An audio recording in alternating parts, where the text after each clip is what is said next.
বিভিন্ন রকম গাড়ি রাস্তাঘাটে উল্টায় যায়, মানুষ অ্যাক্সিডেন্ট হইতেছে, দুর্ঘটনা প্রতিনিয়ত ঘটতেছে। এক সরকার বলছিল আমরা আমরা আমরা জান্নাতে আছি, আর এই সরকার বলতেছে আমাদেরকে উন্নয়ন নিয়ে যাচ্ছে, আমাদের ঋণ পরিশোধ করতেছে, অমুক করতেছে অমুক করতেছে। কিন্তু এই আশকোনাবাসীর মনে হয় কখনো এই কোনোদিন উন্নয়ন হবে না।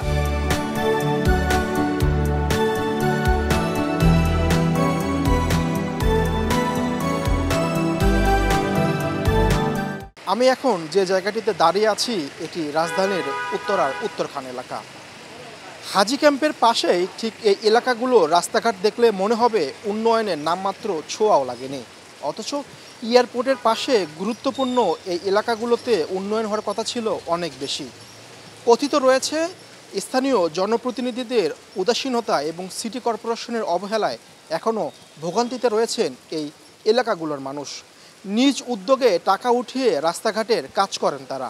এই রাস্তাঘাটের অবস্থা তো ভাইয়া খুব খারাপ। এটা দক্ষিণখানের ওই দুই পাশ দিয়ে রাস্তা বন্ধ হওয়ার কারণে আমাদের এই যে রাস্তাটার অবস্থা খুব খারাপ।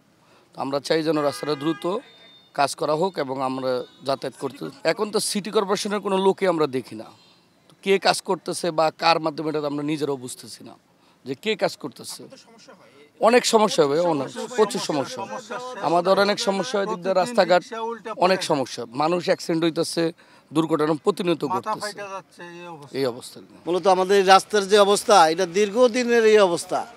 বিভিন্ন আওয়ামী লীগের আমল, বিএনপির আমল এই অবস্থাটা এরকমই ছিল।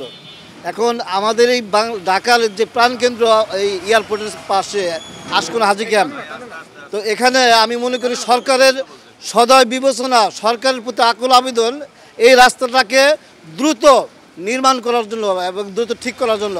আমাদের এখানে লক্ষ লক্ষ মানুষ এখানে থাকি আমরা, এই জায়গার যদি এই অবস্থা হয় তাহলে আমি মনে করি বাংলাদেশের কোনো মানুষের কোনো সরকারের এটা কোনো, আমি মনে করি যে বাংলাদেশের সরকার বলতে কিছু নাই। রাস্তাঘাটের অবস্থা তো আমরা দীর্ঘ 10-15 বছর যাবতীয় রাস্তাঘাটের এই কষ্ট আমরা ভোগ করতেছি। রাস্তাঘাটের কাজ যদি দ্রুত সময় না করা হয়, এদিক দিয়ে অনেক রুগী, তারপরে মানুষের লাশবাহী গাড়ি, তারপর স্কুলের যাত্রী, বিভিন্ন রকম সমস্যা রাস্তাঘাটে আছেই। তো রাস্তাঘাটের যদি উন্নয়ন হয় এলাকায়, তাহলে এলাকার মানুষ অনেক উপকৃত হবে। অটো, প্রাইভেট গাড়ি, বিভিন্ন রকম এই কাভার ভ্যান, বিভিন্ন রকম গাড়ি রাস্তাঘাটে উল্টায় যায়, তারপর অনেক রাস্তার মধ্যে যানজট সৃষ্টি হয়।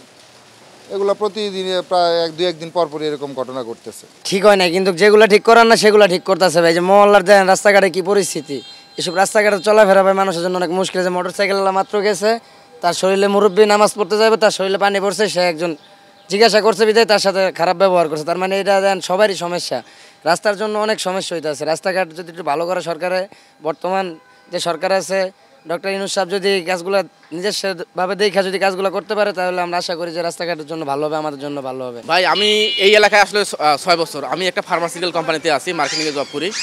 তো আমার এই গাড়ি বিশেষ করে মাসে 3 বার ব্রেক শু কাটে, আর মানে যানজট তো লেগেই থাকে। যারা রিক্সা চলায় এই গাড়ি দীর্ঘ 6 বছর, হ্যাঁ, যে এই রাস্তার বিন্দু মাত্র কোনো উন্নতি হয় নাই।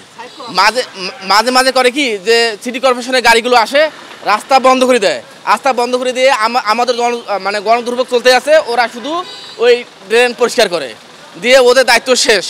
যে এটা দেখবেন যে এখন বৃষ্টি হতেছে, কালকে দেখবেন যে সিটি কর্পোরেশনের গাড়ি আসছে, গাড়ি এসে করবে কি, ওরা হচ্ছে এই যে ড্রেনগুলো আছে, একটা ড্রেনে একটা পাইপ ঢুকিয়ে দিবে, দিয়ে হচ্ছে কিছুক্ষণের জন্য হচ্ছে পানিটা হচ্ছে করে দিবে, মানে নিষ্কাশন করে দিবে, দিয়ে ওদের দায়িত্ব শেষ, গাড়ি চলে যাবে। আর ঘন্টার পর ঘন্টা হচ্ছে এই জন্য আমাদের দাঁড়িয়ে থাকতে হবে।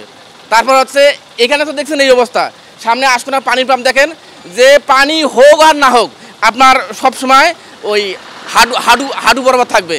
মানে এখানে যে বাংলাদেশটাই এমন একটা অবস্থা হয়ে গেছে, দেখার কেউ নাই, যে যার মতো চলতেছে, দেশ মানে দেশের মতো চলতেছে, আমরা আমাদের মতো চলতেছি। কিন্তু যে জনদুর্ভোগ এইটা মানে উদ্বোধন করার জন্য নাই কোনো সিটি কর্পোরেশনের মেয়র, নাই কোনো প্রতিনিধি, যে যার মতো চলতেছে।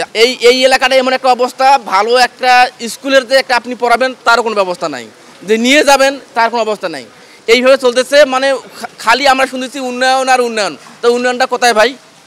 রাস্তাঘাটে যদি উন্নয়ন না হয়, আপনার ব্যাংকে টাকা রাখে লাভ কি? আমরা কোথায় যাব? এইভাবে চলতেছে জীবন ভাই।